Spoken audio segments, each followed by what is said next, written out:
Government shutdown could have costly impacts for workers and programs that rely on federal funds. 17's Jacob Clark spoke with local officials about what the shutdown means here at home. He joins us in studio now with that part of our coverage. Jacob?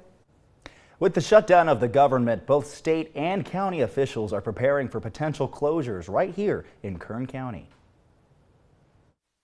Assemblyman Stan Ellis says backdoor negotiations could end this shutdown earlier than when the government shut down in 2019, which lasted for 34 days, the longest in U.S. history. If we hurry up and resolve this in the next week or so, I don't think you'll see any. It's more the long-term effects, and it would be pretty difficult to go that far. And also, the Republicans are not about hurting the employees, the government employees. They're about taking care of them. And it's just a political agenda. So I think we'll be fine.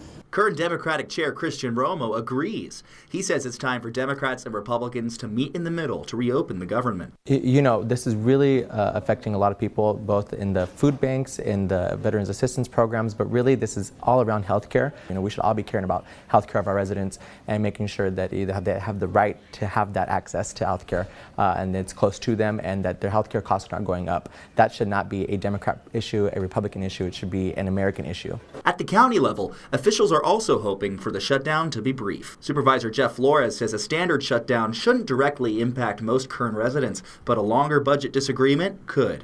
So our county, we've been monitoring this with our lobbyists in Washington and with our delegation. We're in good shape in terms of provision of services.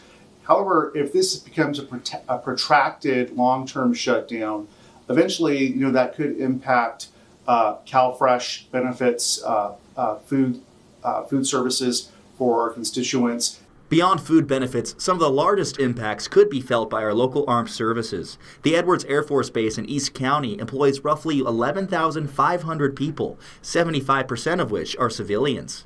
While the base will remain open, most civilian workers will be furloughed, with other key services like personnel offices, education centers, and family readiness offices closing their doors. Active duty airmen will continue to work without pay until a new budget is passed. Similar closures can be expected at Naval Air Weapons Station in China Lake, where upwards of 4,000 civilians could be furloughed. While the shutdown continues, Flores urges furloughed workers to count on county resources for assistance.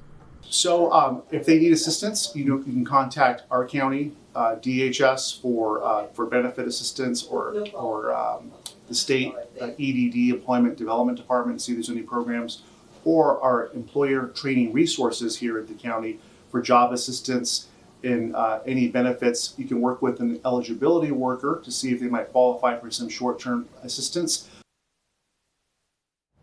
We reached out to Congressman Vince Fong's office for the number of potential federal furloughs here in Kern County, and we were referred to the Edwards Air Force Base Facebook page, which listed closures of on-base facilities. In studio, Jacob Clark, 17 News.